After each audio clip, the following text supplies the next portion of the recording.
অবশেষে দীর্ঘ ১ বছরেরও বেশি সময় যুদ্ধের পর যুদ্ধবিরতি চুক্তিতে রাজি হয়েছে লেবাননের শক্তিশালী সশস্ত্র গোষ্ঠী হিজবুল্লাহ ও দখলদার ইসরায়েল। ২৭ নভেম্বর মধ্যরাতে এই ঘোষণা দেয় ইসরায়েলি প্রধানমন্ত্রী বেনিয়ামিন নেতানিয়াহু। প্রাথমিক অবস্থায় এই চুক্তির মেয়াদ থাকবে ৬০ দিন। পরবর্তীতে এটি আবারও বৃদ্ধি করা হবে বলে জানানো হয়েছে। নেতানিয়াহু জানিয়েছে তার নিরাপত্তা মন্ত্রিসভা চুক্তির বিষয়টিকে সম্মতি জানিয়েছে। তবে নেতানিয়াহু হুঁশিয়ারি দিয়েছে হিজবুল্লাহ যদি চুক্তির শর্ত ভঙ্গ করে তাহলে তারা তাৎক্ষণিকভাবে তাদের বিরুদ্ধে ব্যবস্থা নেবেন। কিন্তু কি আছে সেই চুক্তির শর্তে? চুক্তি অনুযায়ী ইসরায়েল লেবানন থেকে তাদের সব সেনা প্রত্যাহার করে নিয়ে যাবে। অপরদিকে হিজবুল্লাহ সীমান্ত এলাকা থেকে সরে গিয়ে লিটানি নদীর অপর প্রান্তে চলে যাবে। এছাড়া হিজবুল্লাহ সীমান্তে কোনো অবকাঠামো নির্মাণ ও নিজেদের পুনরায় অস্ত্রশস্ত্রে সজ্জিত করতে পারবে না। গত বছরের ৭ অক্টোবর হামাস ও ইসরায়েলের মধ্যে যুদ্ধ শুরু হয়।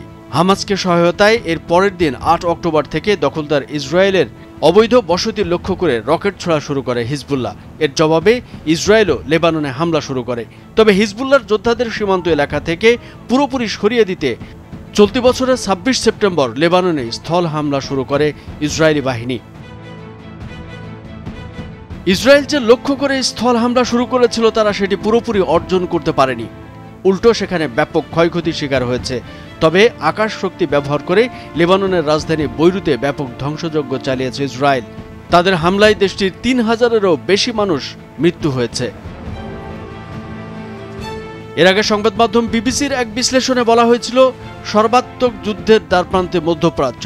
গত ১ বছরে বিশ্বে অনেক বিপদের মুহূর্ত এসেছে, তবে এবারটি সবচেয়ে ভয়াবহ। সম্প্রতি লেবাননের সশস্ত্র গোষ্ঠী হিজবুল্লাহর নেতা হাসান নাসরুল্লাহ নিহত হয়েছে।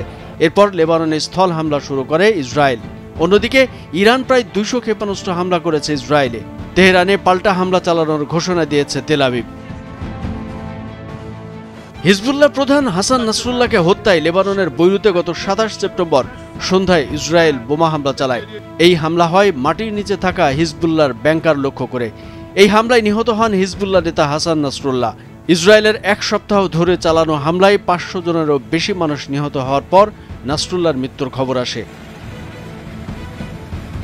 এদিকে শিল্পোন্নত দেশগুলোর জোট G7 এর পক্ষ থেকে সব পক্ষকে ধৈর্য ধরতে বলা হয়েছে, কিন্তু এখন পর্যন্ত সব প্রচেষ্টা ব্যর্থ। আগের যে কোনো সময়ের চেয়ে মধ্যপ্রাচ্য সর্বাত্মক যুদ্ধের দ্বারপ্রান্তে চলে এসেছে। গত ১ সপ্তাহে ঘটে যাওয়া এসব ঘটনার কারণেই মূলত এই পরিস্থিতির সৃষ্টি হয়েছে। কামরুজ্জামান আরিফ, ভোরের কাগজ।